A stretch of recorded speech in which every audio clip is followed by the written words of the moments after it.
پڑھ لو، اگر نہیں ہے تو چلے جاؤ، اقرا کا یہ مطلب ہے. آپ سمجھیں گی؟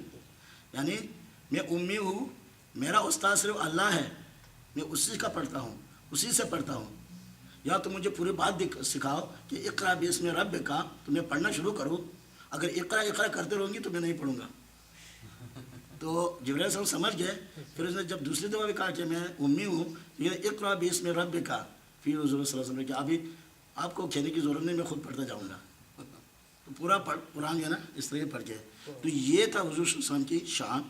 ہاں، تو یہ یعنی وہاں پہ جیسا کہ اللہ تعالیٰ کا میں اس کو لے کے جا رہا ہوں، تو یہاں پہ یہ کہتا ہے میں اللہ تعالیٰ کی چٹھی کے بغیر کسی کا چٹھی نہیں پڑھوں گا.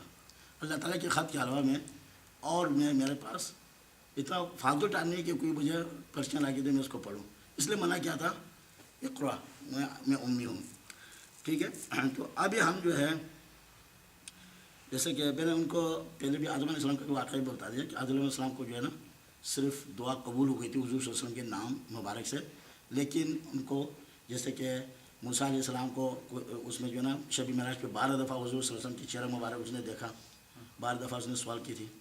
اور یہاں پہ اس کو بھی حضرت ابو بکر صدیق رضی اللہ عنہ اس نے بھی چہرہ دیکھا، جبرائیل امین نے بھی دیکھا، صرف آدم علیہ السلام نے نہیں دیکھا.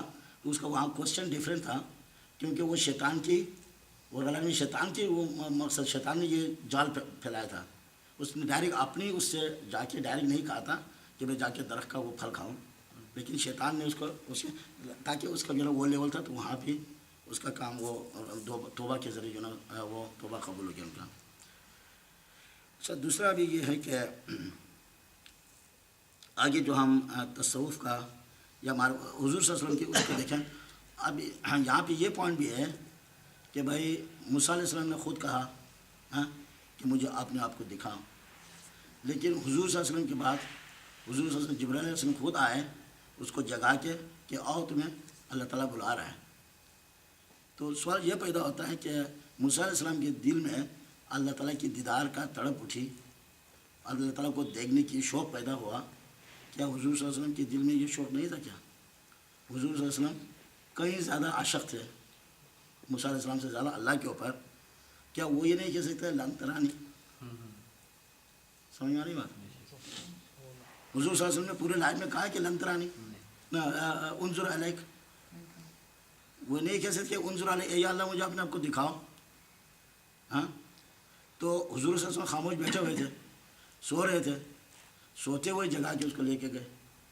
اور جاگو وہ لوگ جاگتے ہوئے تھے، ان لوگوں کو کہا کہ نہیں دیکھ سکتے ہو. تو اس میں حکمت اس میں بات یہ ہے کہ یہاں پہ موسیٰ علیہ السلام نے کہا تھا یا اللہ آپ اپنے آپ کو مجھے اپنے آپ کو دکھاؤ، میں آپ کو دیکھنا چاہتا ہوں. تو کیا ہوا؟ یہاں پہ میں آ گیا. میں کیا آ گیا؟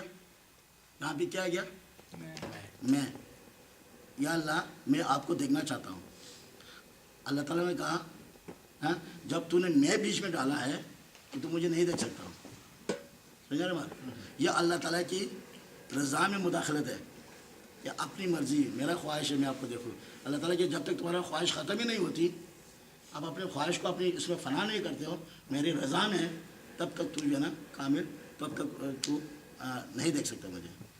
تو حضور صلی اللہ علیہ وسلم نے میں کا لفظ یوز نہیں کیا. سمجھا رہے؟ خاموش بیٹھے رہے، اللہ تعالیٰ کو رضا کو دیکھتے ہیں کہ مولا جو کچھ کرتا ہے میں اس پہ راضی ہوں، راضی برضا اس کو بولتے ہیں. تو میں کبھی نہیں کہا، بہت دل کر رہا تھا، بہت دل کیا، لیکن کامل تھے. یہ نہیں کہا کہ مجھے آپ نے، بس خاموش چپ، دل ہی دل میں. جیسا کہ یعنی دل میں جو خواہش رکھتے تھے زبان پہ وہ میں کا لفظ نہیں لایا. تو آخر میں اللہ تعالیٰ نے خود ہی کہا کہ اے محبوب آ جاؤ، ابھی مزید مجھ سے صبر نہیں ہوتا ہے. میں انتظار کر رہا تھا کہ تو بھی موسیٰ کی طرح میں کہو کہ مجھے اپنے آپ کو دکھاؤ، لیکن ابھی تک تو نے کیا نہیں. تو اب میں آپ سے کہتا ہوں کہ آپ آ جاؤ. سبحان الذی اسریٰ بعبدہ من المسجد الحرام الی المسجد الاقصیٰ. اللہ لے کے گیا، یہ نہیں کہا کہ بندہ میرے پاس آیا، میں اس کو لے کے گیا. جب وہ لے کے گیا تو سارے الزامات سے بری. جب آپ کسی کو دعوت دے اپنے گھر بلائے تو یہ تو کسی اپنے دوست کو نہیں کہتے کہ یہ میں نے اس کو دعوت دی تھی، خود بخود آ گیا.